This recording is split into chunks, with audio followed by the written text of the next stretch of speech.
go for, that they will go for here. So 4 respect bans towards Zippix, who has been one of the key factors for Falcon Esports to win in the draft, because he's so dynamic in the draft. He can actually go and flex a lot of these different heroes. With the Lunox banned out, he might have to actually go and opt for the Beatrix, but Sunshine can just pick it up first. Yeah, I feel like it's definitely going to be an Incendio Beatrix right here, right? This Yubei, it's part and parcel of the Yubei strat, right? Something, a very heavy hitter from the back line that could go from the back line and start hitting targets. But taking a look at the bans from the side of Falcon Esports, they're taking away the Leslie though. I like the Claude in this case because you've got so much burst damage from the Kadita as well. Falcon is dropping towards more like a pick composition to try to pick apart the Yubei strat. Pick, dive, you can call it whatever you want, right?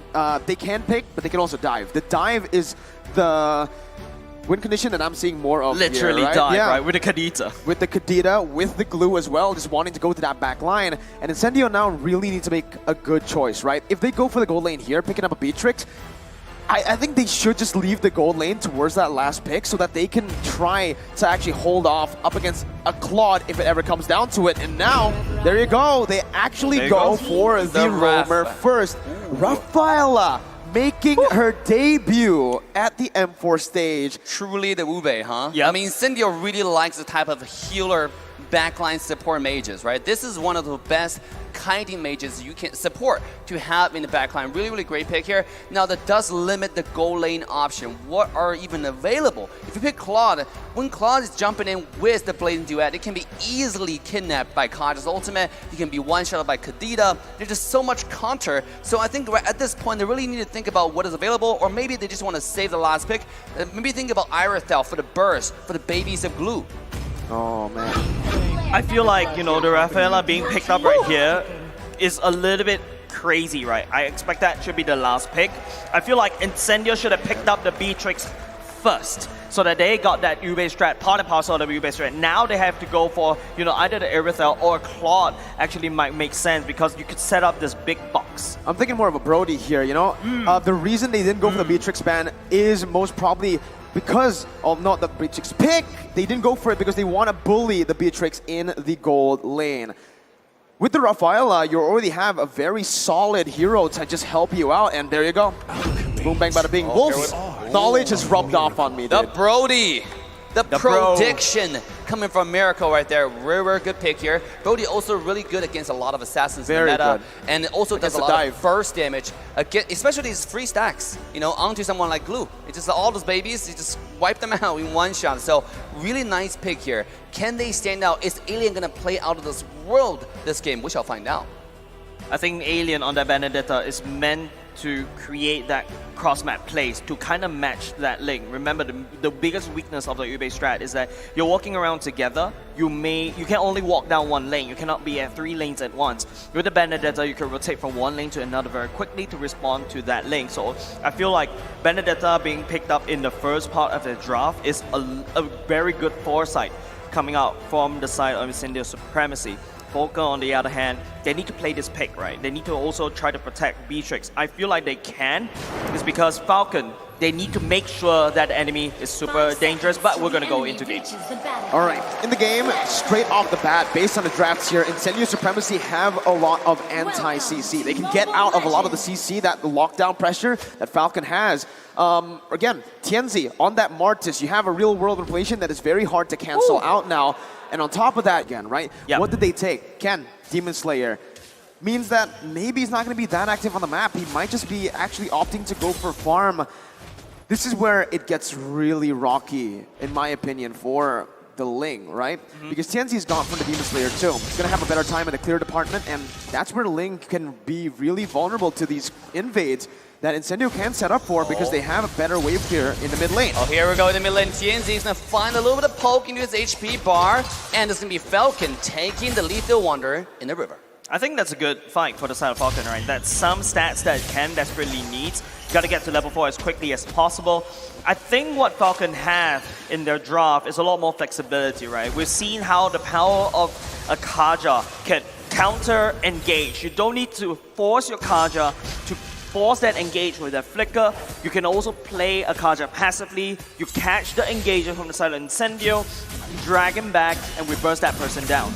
Well, here, you can already see TNZ is going to be able to actually clear out a bit faster, rotating already around the gold lane. Whoa! Oh, a little bit of damage onto Zipix, but the goal is pretty clear, and TNZ will take the small camp on the bottom side. Yeah, no biggie for now. I think a lot of focus from the side of Incendio at the bottom side. Naomi is there trying to make sure that the peel. But another thing that we also have to talk about, Mirko, is Incendio does have some form of rush control because with the way the Rafaela works, right? I think it's the first skill that actually reviews the members inside the brush, even though there's no vision. I like the fact that both teams are playing around their winning lane. Incendio rotating most of their resources over to the Brody lane. That is a bit more of a bully. But Alien... There we go on the top side. Alien jumping and finding a lot of damage on Yellow Flash. Yellow Flash will be petrified, taking down very low. And pop the split just to stay alive. But here comes H, here comes the jungler. TNZ gets taken very low. As first blood goes to the team side of Falcon. It is exactly what we're looking at, right? Ken even using the Tempest Blade to get out away. I love the play coming out from Falcon. They identify who to target down. That is the jungle down. But it's going to be Incendio. They need to try to reinforce Divine Justice into the combo of Justin. And it's going to be another kill to Falcon. They take this fight and they are making a move to the turtle. Falcon already, again, not only are they winning in these skirmishes, but they're also controlling the neutral objective game. It looked really good for Incendio Supremacy with a lot of HP, but that's when Falcon actually utilizes that to isolate these members, splitting them apart and putting them in a false sense of security.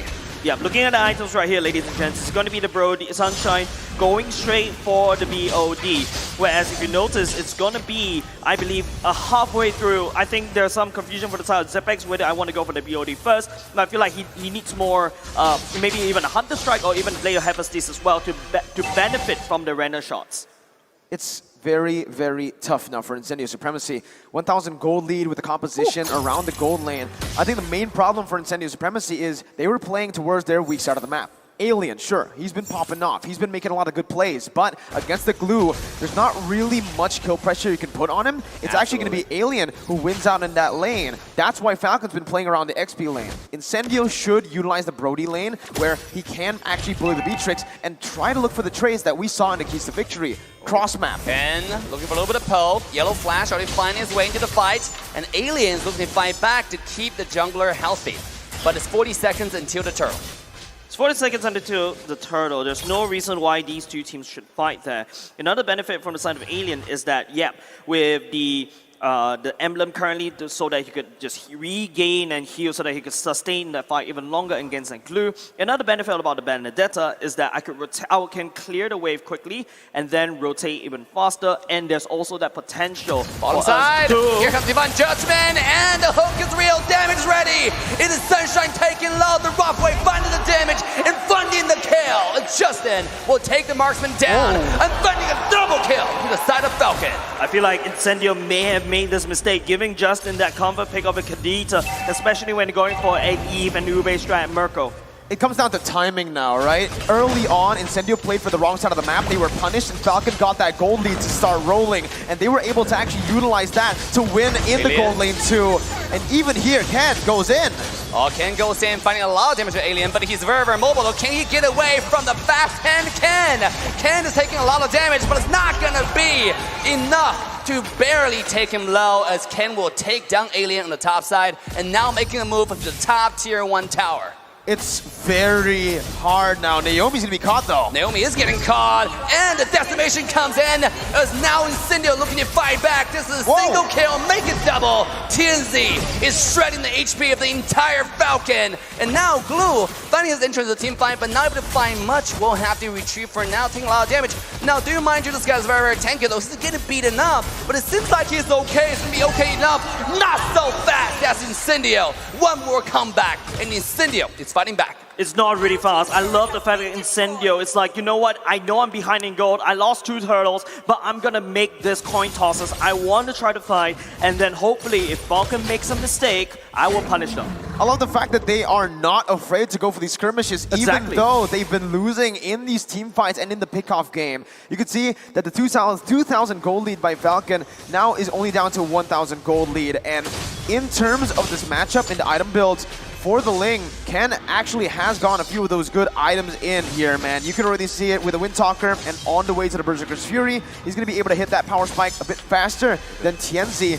And even when it comes down to the Beatrix Brody matchup, Brody not really getting much done in the gold lane. It's Beatrix who has more gold to play with, and if she scales up faster and is able to actually force Sunshine to fall off earlier on, it's going to be very bad for the Brody. Gee, this is actually really interesting, right? Naomi, the top one in total MVPs, win and lose in total throughout M4 series, 8 MVP. I mean, Naomi will be feeling very good about himself. No, he didn't have to feel good about himself. We all feel good about Naomi. This guy has made a god of himself. Speaking of that, this is Falcon now starting the turtle. Oh, here comes the alien, makes his entrance to the team fight. Divine Judgment immediately issued on the alien, who is able to get away, but Tianzi funded entrance to the back line. Buff wave being issued just to get himself away. Ken is looking for the damage to Tianzi, who's getting away. The heal is absolutely insane. Yellow Flash onto the back line, onto Apex 47. He's a little bit too tanky for the damage off the glue, but now Falcon is retreating back to the turtle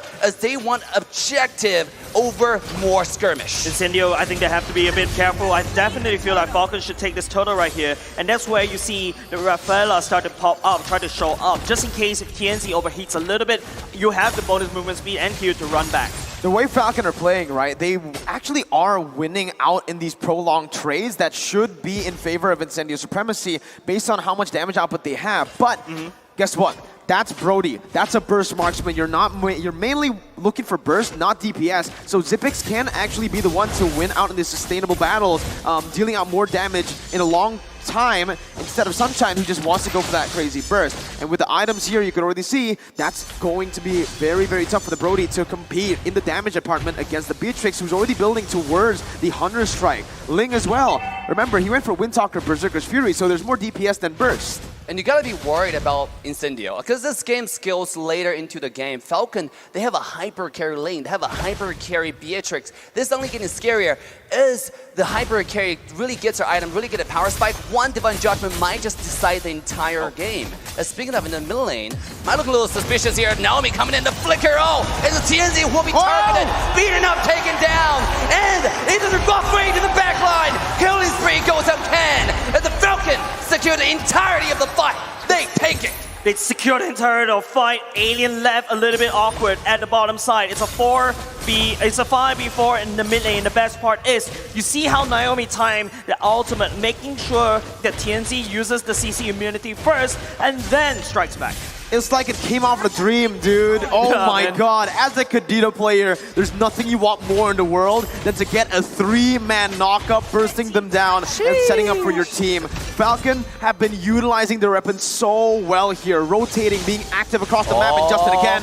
One more my time, goodness. Justin finding the wombo combo on Alien, who beautifully the skill to the dodge. Now Justin in trouble. The railroad manipulation will find him dead in the black and white screen. Incendio fights back, but yet this is still an uphill battle for Incendio, as now Falcon's looking at a really comfortable spot. Speaking of that, Naomi might find himself between a rock and a hard place here, taking a lot of damage. He will be absolutely obliterated. A beautiful combo from Incendio. They fight back, and they're now making the move to the Lord. Respect is the name of the game. Falcon, initially 2k gold lead, down to 1,000. Why? Because they got too comfortable. They started disrespecting Incendio a bit too much, overextending into the enemy territory. And now you're seeing a little bit of the same. Falcon needs to understand that their lead right now and their heroes will actually fall off later on, right? Incendio will have a lot of resources to actually negate a lot of the CC coming in. So Falcon needs to stay disciplined, needs to just go, and they are exactly doing that, committing onto the Lord.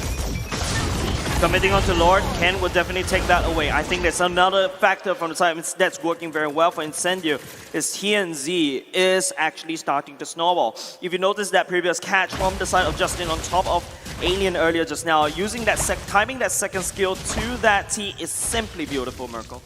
It is very, very beautiful. And now we're going to take a look at the items again. Ken has actually completed Endless Battle 2, so at this point, we said it earlier on, the amount of damage he was doing in these team fights is more DPS. Now with the Endless Battle, the Berserker's Fury working on, whoa, he's actually going for a BOD here, not penetration, no Malefic Roar, no DHS. He wants to deal more damage on towards the back line, and as you can see, from Rosa, there's no physical defense just yet. He's going to be melted down if Zipix and Ken can go for it. Or Justin. Speaking of that, here comes Divine Judgment, getting Apex 47 onto the back line. He's able to use the flicker to get himself the way to safety though, but not so fast for Alien, who will be taken out of this planet, taken out of the land of Dawn, as now Falcon knocking on the front door of the side of Incendio. They have one more wave come towards the middle. Here it comes, Yellow Flash, putting those fake damage into the front line, trying to zone everybody away, but beautiful real-world manipulation will make sure the entire Falcon backs away from the high-ground towers. That was a very beautiful defense coming off from Incendio. Not only just the fact that they identified the minions is the main problem. Even though they're down on one member, props to Incendio for doing such a wonderful defense. They've snowballed so much, Falcon Esports. Incendio Supremacy, again, yes, it was a good defense, but look at their composition again. The only person who can really take it to the later stage of the game is that Yves. Uh-oh, Justin. Might be spotted here, and sure enough, Rosa with a skill one beautifully spotted Justin into that bush. And this is a hyper awareness. We're talking about Spider-Man level 6th sense right here. Spotting someone into the bush, and that saved Rosa from potential death. Item check again. Beatrix Zipix already completing that Melfic Roar, heading on to either Winter Nature or a DHS at this point. But honestly, from the amount of damage Incendio have been putting up in these team fights, I would much rather see a DHS for the Beatrix. Just deal more damage out. The best offense for me is, well, the best defense for me is offense. So I think he might just be going for that. But on the other side, the Glue, man, he is so tanky. There's no way, there's actually no way for any of the Incendio members to burst him down at this point, right? He has so much physical defense with the Anticuras and the Brute Force Breastplate, a lot of movement speed, and he also has Radiant Armor, so the Yves not really going to be able to shred him down. Yeah, and not only just that, right? Take a look at the Lord Advantage, right? It's a lot of turrets being taken down. If you notice, it's like 1/4 HP of each turret split all the way out. We're going to a sort of a lull.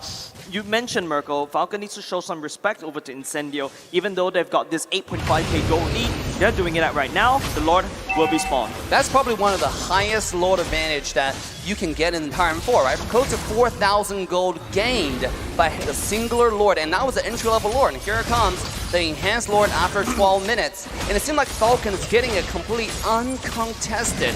This is Incendio holding on to dear life, just protecting the base and hoping to drag until everybody hits their power spike. But can they do that, though, in this game?